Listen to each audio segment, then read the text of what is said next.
Assalamualaikum warahmatullahi wabarakatuh. Waalaikumsalam warahmatullahi wabarakatuh. Saudara-saudaraku sebangsa setanah air, dimanapun Anda berada, alhamdulillah pada kesempatan kali ini kami bertemu dengan Gusmar KBN Nusantara. Gimana kabarnya, Gus? Alhamdulillah baik-baik. Kang Bejo sehat? Alhamdulillah sehat-sehat, alhamdulillah. Dan semoga pemirsa semua juga sama dalam keadaan sehat-sehat selalu. Amin, amin. Dalam lindungan Allah Subhanahu wa Ta'ala, terus kemurahan rezeki. Amin.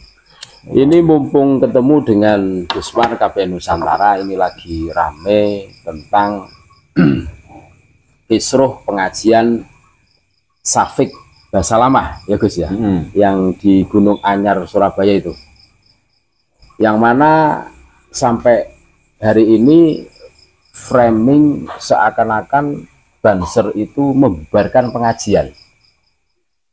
Seakan-akan framingnya, narasinya kan seperti itu, seakan-akan Banser itu membubarkan pengajian. Padahal kami sebagai anggota Banser ini tidak pernah dididik seperti itu.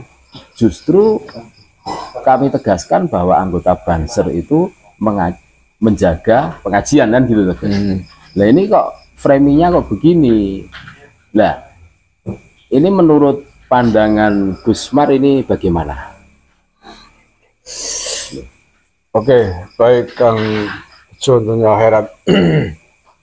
Terima kasih. Iya, jadi saya memang melihat framing media, baik media-media mainstream maupun media-media sosial, rata-rata menyudutkan Banser, seolah-olah Banser mengobrak-abrik pengajiannya Ustadz Reza Safik bahasa lama. Banser benar-benar terlihat disudutkan, dipojokkan oleh media-media tersebut. Jadi perlu saya tegaskan bahwa saya ingin sampaikan dulu Kang Bejo bahwa sesungguhnya Indonesia itu harus dan wajib berterima kasih dengan Banser. Oh iya ya. Mengapa? Karena Banser sebagai warga masyarakat sipil ya. Maksudnya kan sipil. Ya. Walaupun dididik paramiliter di Banser, tapi kategorinya adalah masyarakat sipil yang bekerja sukarela, tidak digaji oleh negara, tetapi dengan keikhlasan dan ketulusan berjuang menjaga marwah negara kesatuan Republik Indonesia, sekali lagi tanpa dibayar dan digaji oleh negara, tapi murni karena rasa hubbul waton, rasa cinta tanah air, sebagai sebuah perwujudan ajaran yang disampaikan, yang diajarkan oleh Hadratus Syekh Basim Asy'ari. Hubbul waton minal iman, bahwa mencintai tanah air adalah bagian dari iman. Salah satu bentuk kecintaan Banser terhadap bangsa dan negara ini, terhadap tanah Nusantara Indonesia ini, adalah menjaganya dari setiap anasir yang ingin merusaknya, yang ingin mencabik-cabiknya. Di antaranya adalah bahwa sudah sekian waktu, beberapa tahun kita dihantui, kita mendapatkan tantangan, mendapatkan gangguan dari kelompok yang kita sebut intoleran. Oh iya ya. Kelompok-kelompok yang tidak menghargai perbedaan di tanah air ini. Kelompok yang sering merusak Bhinneka Tunggal Ika, merusak ukhuwah Islamiyah, ukhuwah Watoniyah, dan ukhuwah Basyariah, merusak kerukunan hidup beragama dan bermasyarakat. Nah, salah satu kelompok yang merusak kerukunan hidup berbangsa dan bernegara ini adalah kelompok yang disebut dengan Salafi Wahabi. Oh iya. Kelompok bagian dari agama kita sebenarnya, sesama Muslim, tapi memakai ideologi garis keras yang tidak ramah dengan perbedaan. Kalau beda dengan amalan mereka disebut fitnah, disebut musyrik, apalagi kafir, dan lain sebagainya. Nah, kelompok-kelompok ini memang tidak pas, tidak tepat hidup di Nusantara. Mengapa? Karena tadi akan merusak kerukunan bersama. Karena kita di tanah Nusantara ini adalah bangsa yang multi agama, multi budaya, multi bahasa dan sebagainya. Sehingga kalau kemudian salah satu agama memiliki sikap-sikap intoleran seperti itu, kemudian diimbangi juga oleh agama lain dengan sikap-sikap yang sama, ya bisa perang saudara. Masalah. Bisa masalah serius di tanah air ini. Nah, apa yang dilakukan oleh Banser selama ini dalam rangka itu? Sudah tepat ya? Sudah tepat dalam rangka menjaga negara ini tetap utuh sesuai dengan wasiat, sesuai dengan konsensus nasional para pendiri bangsa dulu, yang kemudian kita punya dasar negara Pancasila, agar kita semua bisa hidup rukun. Maka setiap yang akan merusak kerukunan itu harus kita cegah bersama-sama. Makanya sekali lagi, sesungguhnya bangsa ini sangat berutang budi, berjasa, utang jasa dengan bangsa. Karena mereka lah yang selama ini paling di depan menjaga Bhinneka Tunggal Ika, agar bangsa dan negara ini tetap rukun. Coba yang lain mana? Yang seterang-terangan Banser, yang berani kayak Banser terang-terangan melawan kelompok-kelompok intoleran.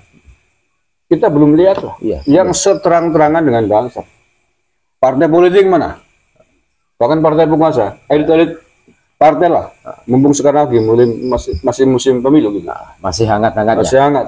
Mana kita melihat tokoh-tokoh partai politik yang bisa bersuara lantang kayak Banser, membela merah putih, membela Bhinneka Tunggal Ika. Ketika ada kelompok mereka mengharu biru merusak kerukunan, apa ada suara-suara dari elit partai politik apapun partainya lah, termasuk partai yang sekarang berkuasa. Partai yang nggak usah partai merah kuning, yang hijau pun bisa dihitung dengan jari, yang berani lantang untuk melawan kelompok-kelompok intoleran itu. Loh, buktinya banyak. Kenapa mereka disebut intoleran? Termasuk Syafiq Basalamah. Jejak digitalnya masih banyak. Bagaimana dia nyindir ibu-ibu yang punya nama Sri agar diganti. Tidak boleh pakai Bumi Pertiwi, memanggil istilah Bumi Pertiwi, nggak boleh, katanya musyrik. Ya, itu kan menyakiti kita punya tanah Nusantara ini. Padahal sebelum muncul Syafiq itu kalau boleh saya katakan, Ibu Pertiwi kan sudah muncul duluan. Ibu Pertiwi kan istilah untuk tanah Nusantara yang kita cintai. Tanah Nusantara kita, Nusantara milik kita, itu kan jargon Banser. Terus yang lebih menyakitkan lagi itu statement dari Ustadz Syafiq Basalamah, Reza Syafiq Basalamah itu, Gus. Pada saat misi pengajian, terus di situ itu bertanya kepada jamaah, kalian semua tahu, seumpama ada golongan jamaah di masjid atau musola, habis sholat maghrib, terus itu teriak-teriak, itu apa namanya? Dijawab sama jamaah, itu namanya zikir berjamaah. Bukan, itu adalah nyanyi-nyanyi. Itu kan sangat menyakitkan. Itu menyakitkan, itu kan merusak ukhuwah Islamiyah. Bahwa itu dilakukan oleh seluruh warga Nahdliyin di Indonesia. Dan mayoritas warga Nahdliyin itu organisasi keagamaan Islam terbesar di dunia. Bukan hanya di Indonesia. Di dunia. Itu saja sanggup ditohok begitu. Ini kan merusak persaudaraan umat Islam, ukhuwah Islamiyah di tanah air. Nah, kita sebenarnya kan sangat toleran. Kita tahu Syafiq Basalamah warga keturunan dari mana? Keturunan warga asing kan? Asing dari Hadramaut, dari Yaman, Arab lah. Dari namanya kan Basalamah. Kita tidak akan rasis lah tapi tahu diri gitu loh. Ini tanah Nusantara kaya akan perbedaan, kaya akan budaya, kaya akan agama. Nggak usah banyak cincong, nggak usah banyak mulut yang merasa warga keturunan di tanah air ini. Siapapun lah, keturunan manapun, harusnya menghargai, terima kasih dengan khasanah budaya yang sudah ada di tanah Nusantara. Jangan macam-macam. Tapi kalau kemudian terus-terusin macam-macam, jangan salahkan Banser, jangan salahkan warga masyarakat Nusantara kalau kemudian lama-lama bangkit untuk menjaga harga dirinya. Memang benar, Gus, apa yang jenengan sampaikan bahwa faham-faham Wahabi Salafi itu sangat berbahaya untuk Nusantara yang mana yo multikultural, banyak sekali perbedaan kan gitu Ya. dan mereka itu punya ciri khas Gus. Kalau ciri khas sebenarnya itu mudah ditandai, tanda-tanda orang yang berfaham Wahabi Salafi itu kan. Dari penampilannya kan Ya. sangat jauh berbeda tuh dengan orang. Salah satu ciri ya identifikasinya. Walaupun sesungguhnya secara substansial adalah acaranya, Iya, ajarannya. ideologinya. Tapi memang tidak bisa dipungkiri, fisiknya juga mudah dicireni. Kalau Banyumasnya gampang ditengeri gitu. Tenger ya. Mambune be gampang. Mambune be keton. Liwat tok mambune seketon. Terus gini Gus, Ya. ini kan banyak narasi-narasi miring tentang sahabat-sahabat Banser di media sosial. Salah satunya itu ada narasi sahabat Banser penjaga gereja, terus tukang dangdutan. Ini Gus, ini menurut Gus Mar gimana ini? Ya itu dia. Itu adalah salah satu bentuk narasi ajaran yang intoleran. Iya. Tidak menghargai perbedaan, tidak menghargai agama lain. Itu kan bagian dari rasa toleransi kita hidup di atas tanah Nusantara ini yang memiliki banyak perbedaan agama dan keyakinan. Nah, salah satu wujud kita mencintai tanah air, mencintai perbedaan itu, ya kita menjaga perbedaan itu agar tetap rukun, Iya, iya. saling menghormati. Nah, kita sahabat-sahabat Banser mewujudkan itu dalam bentuk ikut membantu menjaga mengamankan saudara-saudara kita non Muslim ketika merayakan hari raya, misalkan umat Kristiani, umat Nasrani itu kan dijaga ya dalam rangka menjaga keharmonisan hidup bersama. Itu lebih baik dilakukan, itu lebih penting dilakukan walaupun kita itu berbeda-beda agama tapi kita bisa rukun, saling toleransi. Buktinya ada kan gitu. Ya, dan akhirnya kita bisa hidup damai ya. dengan kerukunan itu daripada hidup satu agama tapi kemudian tidak rukun, saling berebut kekuasaan, merasa atau mengklaim kelompoknya yang paling benar. Wah, ngeri itu. Akhirnya perang, saudara.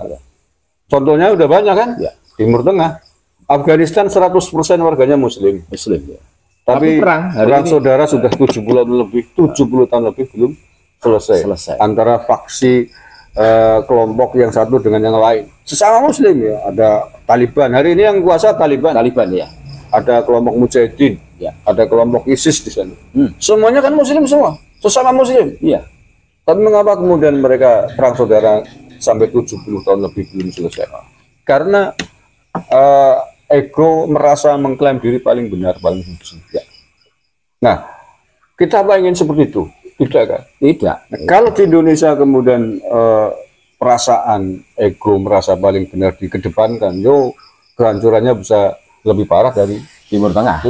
Karena beragam kita, tidak hanya Muslim doang. Ya Muslim itu sendiri satu agama aja bisa bentrok begitu, menyalahkan yang lain. Kita umat Nahdien yang sudah lebih lama hidup di Nusantara ini. Kita pemilik Nusantara ini, Amaliana dihina-hina, dinyanyikan, dibitnakan, lama-lama ya pasti bang. Itu ya. Kemudian ini Kang Bejo yang ingin saya sampaikan dengan tuduhan bahwa Banser dituduh membubarkan pengajian mungkin onar. Itu perlu kita klarifikasi. Saya mendapatkan konfirmasi yang sangat akurat dari sahabat-sahabat di Surabaya. Jadi ini perlu saya sampaikan agar narasi itu tidak terus-terusan dikembangkan seolah-olah Banser yang kurang ajar kan begitu. Ya, padahal pengajian gitu. Padahal tidak. Banser sudah melakukan preventif jauh-jauh hari. Ini saya dikirimi suratnya ya. Surat awal tentang keberatan sahabat pemuda Ansor di Gunung Anyar.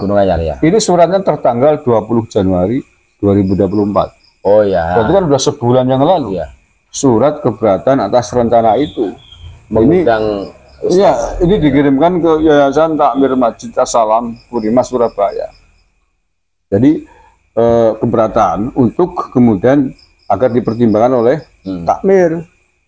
Nah, keberatan itu dengan alasan satu, karena ceramah Syafiq itu bersifat provokatif dan adu domba ini. Yang kedua, ceramah cenderung menimbulkan ujaran kebencian dan dapat memecah belah kerukunan umat Islam, khususnya di wilayah Kecamatan Gunung Anyar. Ini resmi suratnya nih. Pimpinan anak cabang Gerakan Pemuda Ansor Kecamatan Gunung Anyar, Surabaya. Ketuanya M. Asyikun Nahdi. Tanda tangani kemudian juga oleh sekretarisnya, Musyarifin. Ketua PAC-nya berarti. Iya, Ansor tingkat kecamatan ya. Nah, kronologinya ini saya bacakan ya. Kronologinya saya bacakan. Secara singkat saja ya. Ya. Kronologi Ansor Banser tolak kajian Syafiq Riza Basalamah. PAC GP Ansor Gunung Anyar telah melayangkan surat keberatan terhadap ceramah Ustadz Basalamah, sebab ceramah-ceramahnya dinilai menyerang Amaliyah Nahdlatul Ulama. Surat yang tadi ya. Dan juga merusak kerukunan berbangsa dan bernegara. Pasti itu. Kemudian ya, yang nomor 2, PAC GP Ansor Gunung Anyar tidak serta membubarkan begitu saja, tetapi memakai adab musyawarah dan tabayun dengan pihak panitia dan yayasan yang menyelenggarakan acara tersebut. Nah, sebagaimana surat tadi itu. Nah, kemudian musyawarah itu dihadiri oleh Koramil, Camat Gunung Anyar, Polsek, Takmir Masjid, yayasan, serta PAC GP Ansor dan Satporian Banser Gunung Anyar. Ini jauh hari sebelum peristiwa itu. Iya. Jadi sudah sangat-sangat normatif, bertahap, bukan ujuk-ujuk Membubarkan gitu. masuk masjid membubarkan namanya, bukan. Kemudian ya, setelah dilakukan musyawarah itu, pertemuan tersebut disepakati meniadakan pemateri Syafiq Riza Basalamah untuk menjaga kondusivitas, sebab kajian sang ustadz kerap mengatakan sesat Amaliyah kelompok lain. Nah, tetapi kemudian kericuan terjadi lantaran panitia mengingkari Janji. kesepakatan untuk membatalkan kajian dan mengusir anggota Ansor dan Banser ketika masuk ke masjid untuk mengikuti sholat maghrib berjamaah. Oh iya. Jadi itu. Jadi bukan kericuan dalam rangka mengusir Ustadz Syafiq Basalamah. Jadi ketika itu sebelum terjadi, sahabat-sahabat Ansor Banser masuk masjid untuk ikut sholat di situ berjamaah. Tapi kemudian diusir oleh panitia Takmir Masjid, sehingga terjadilah kericuan. Ya, ini harus diketahui. Framing yang dibuat, yang ada di media-media baik mainstream maupun media sosial, seolah Banser datang bubar. Banser datang ingin sholat berjamaah, sholat maghrib gitu. Sholat maghrib, kemudian diusir oleh Takmir dan Takmir Masjid tersebut. Ya, terjadilah kericuan. Ya, ini perlu saudara-saudara semua tahu bahwa agar kita bisa bersikap adil. Bukan seperti itu. Banser ya tidak sekasar itulah. Banser mengalami mengikuti diklat dan sebagainya, dilatih bagaimana cara menghadapi situasi gitu. Jadi begitu, Kang Ujo. Ya, mungkin sementara itu dulu ya guys ya. Oke. Nah, jadi intinya bahwa sekali lagi saya tegaskan, kita semua itu harus berterima kasih kepada Banser, di seluruh Indonesia yang tanpa digaji mau rela mengorbankan tenaganya, pikirannya, waktunya untuk ikut menjaga kerukunan antar umat beragama di Indonesia demi rasa cinta terhadap tanah airnya. Wujud bentuk bukti dari cinta diantaranya adalah menjaga yang dicintai agar tidak dirusak oleh orang lain, oleh faham-faham intoleran kan gitu. Ya, yang diantara yang ingin merusak Bhinneka Tunggal Ika kita, ya faham-faham intoleran. Kang Ujo misalkan punya istri yang sangat dicintai, Anda mengatakan cinta sekali dengan pasangannya, ada orang mengganggu, kemudian dibiarkan apa dilawan? Oh, dilawan. Itu kan bentuk dari rasa cinta itu. Jadi intinya jangan ngaku cinta. Kalau ada orang yang mengganggu, diam saja. Berarti cinta gombal itu, cinta palsu. Itulah saudara-saudaraku semua yang sangat saya cintai, saya banggakan dimanapun Anda berada. Ngobrol-ngobrol kami dengan Gus Mar KPN Nusantara. Terima kasih banyak Gus Mar ya. Sama-sama atas ilmu, atas apa yang disampaikan. Mudah-mudahan kita semua paham kronologi kejadian tentang kisruh pengajian Ustadz Syafiq Basalamah di Gunung Anyar, tepatnya di Surabaya. Dan semoga kita semua mengerti pentingnya mencintai NKRI untuk menjaga selalu dari faham-faham atau siapapun yang mencoba untuk merusak kesatuan dan persatuan kita semua. Terima kasih banyak. Tetap NKRI harga mati. Assalamualaikum warahmatullahi wabarakatuh. Waalaikumsalam warahmatullahi wabarakatuh.